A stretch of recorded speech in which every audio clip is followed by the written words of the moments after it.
Alrighty, so welcome to bootcamp day number 15. If you guys are watching this video, you have to watch bootcamp day number 14, which was yesterday's video. So before you guys watch this one, make sure you did watch yesterday's video if you have not already. But if you did, let's hop right into this. We're going to be discussing stop losses. I'm going to be showing you guys a cool little trick that you can utilize to understand how much you are actually willing to risk per trade. So before we hop into it, as always, make sure you guys are doing your daily check-in. Comment down below letting me know you're still rocking with me. And also while you're at it, make sure to smash that subscribe as well as clicking that bell icon so you do get notified every single time these bootcamp videos are uploaded. If you did not know already, I am doing a bootcamp, 31 days of uploads every single day. I can almost guarantee that you are going to gain a lot of value out of this bootcamp. So as soon as you're done watching this video, make sure you guys go back, get caught up on all these other bootcamp day videos. But let's hop right into this. All right, so this is exactly how you are going to identify what your potential max risk is per trade. So this is how I have my day trade set up. I like to use a 5-minute time frame, either a 15 or a 10-minute, and then a 1-minute or a 2-minute. And as you can see up here, what I have set up is my active trader. Buy the ask, buy the market, sell the bid, sell the market, etc. What I don't see a lot of people talk about is link your active trader with a chart, right? So if we were to look at, let's just pull up Apple today, right? Let's head on over to Apple. We can see Apple had a really nice VWAP bounce earlier today. What was that, like 12:30 that ended up happening? So say you were watching Apple for this pullback down to VWAP, and as price started pulling down towards VWAP, you notice, okay, we bounced here, we bounced here, we bounced here. Also on the 15-minute time frame, we had a lot of buyers that entered right at that VWAP. You could tell by the volume on this candle, elevated volume, nice lower wick. What can we conclude from that? That there's buyers entering off of VWAP. Also, you can break it down to a smaller time frame, start looking at possible sniper entries. But say you are interested in this setup, right?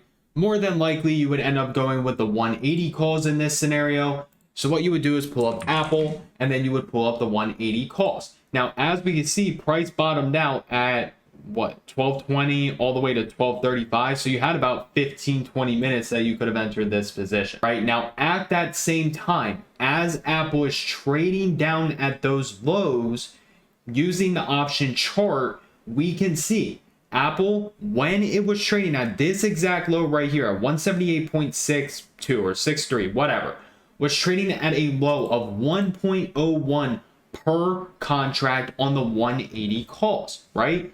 As Apple came down and dipped down again towards that 179.6, we can see that the option contracts hit a low of 0.99. Now we could say, okay, if our invalidation point on this trade is going to be around, I'd say 178.50, 178.4, because what would that mean? Well, if Apple started breaking and closing below VWAP, a logical stop loss would be down at this 178.5 to 178.4, correct?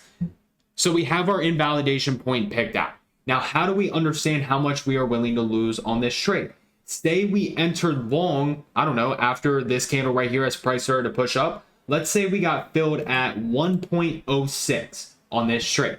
We can conclude that if Apple were to start breaking below and getting down towards 178.5 to 178.4, that our stop loss should be around, I don't know, I'd probably say around like 0.9 to 0.93, give or take. So if we entered at 1.06, let's just go with 0.9 for simple math, we should be willing to lose $16 per contract, which is a very tiny loss. Because as we can see, the contracts ended up, Apple moved all the way up to 179.5, which at that point would have taken these contracts all the way up into around 1.33. So you're willing to risk about $16 to make about $27 per contract. If price were to move all the way back up into these highs, you could have had it go all the way to 1.5. Maybe it still wants to move all the way up to those highs. But using this method helped you understand exactly how much you were willing to risk on this trade. Let's take another look at, I don't know, let's pull up, take a look at AMD. I don't know what AMD did today. Okay, we can look at AMD right here. So as we can see in the morning, price pushes up, pulls back, bounces right off the 8 EMA, and you can see VWAP and the 21 EMA are very close at that time as well. So if we were to pull up AMD options, at that time, AMD was trading at around 107.6. You could have went with the 108 or the 109 calls. Let's just pull up the 108 because those were at the money. And let's put this on a 5-minute time frame. So as we see, this was at 9:55 when price pulled back down to this 8 EMA and VWAP area. So if we go ahead and we find 9:55 on the actual option chart, which was right here, you can see that at the low, when AMD pulled back to 107.5 at 9:55, the option contract hit a low of 2.13, okay? 2.13 when AMD was trading at 107.50. We could conclude, where's our invalidation point?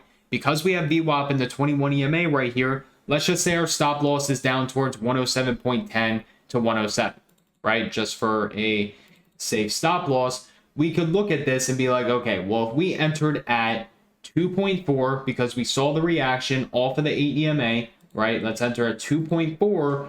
We could conclude and look at this and say, okay, 107 to 107.10 was at the beginning of this candle right here. So this candle right there, we could say, okay, our stop loss has to be down towards like 2, right? 2 to 2.05 for a stop loss. So if we're entering at 2.4, our stop loss is down at 2. We should be willing to lose roughly $40 per contract. And then from there, that is how we can go about our position size. Can we afford to lose $400? If yes, then you could go with 10 contracts. If you don't want to lose $400 and you're willing to lose 200, then go with 5 contracts. This is what's going to help you so much with identifying how much you could potentially lose. And then from there, you're able to use it to identify your position size.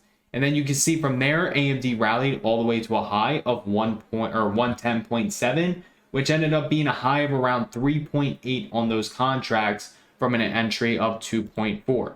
Let's take a look at one more example. Let's take a look at potentially Amazon, because I know Amazon was a ripper today. Not really a fan of that setup. Let's go ahead and take a look at Meta on the 5-minute time frame, 5-minute, 15-minute. As we see on the 5-minute time frame, Meta had this nice little falling wedge right here to the downside. Plus, at the same time, it had a nice little FBG from that point to that point. And as we see, price traded into that FBG and had a nice bullish reaction. So at this time, Meta was trading at around 302.2. So you'd probably go with the 305 calls. So if we go ahead and we pull up Meta, we take a look at the 305 calls at that time. Let's see, Meta pulled back into the FBG at 11:10 a.m. Eastern time. So let's find 11:10. That was right here. So as Meta is pulling back and is trading into that FBG, we can see that the options were trading at a low of 3.7 all the way down to a low of around 3.65. Now for this FVG, again, it's going to depend on the setup. Sometimes you have a really good stop loss. Sometimes you're going to have a wider stop loss, right? So we can look at this and be like, okay, well, where's our invalidation point? Our invalidation point would be below that FVG, which would be around like 301.5, right? So if we look at this 5-minute candle right here at 10:30, where were those contracts trading at that point at 10:30?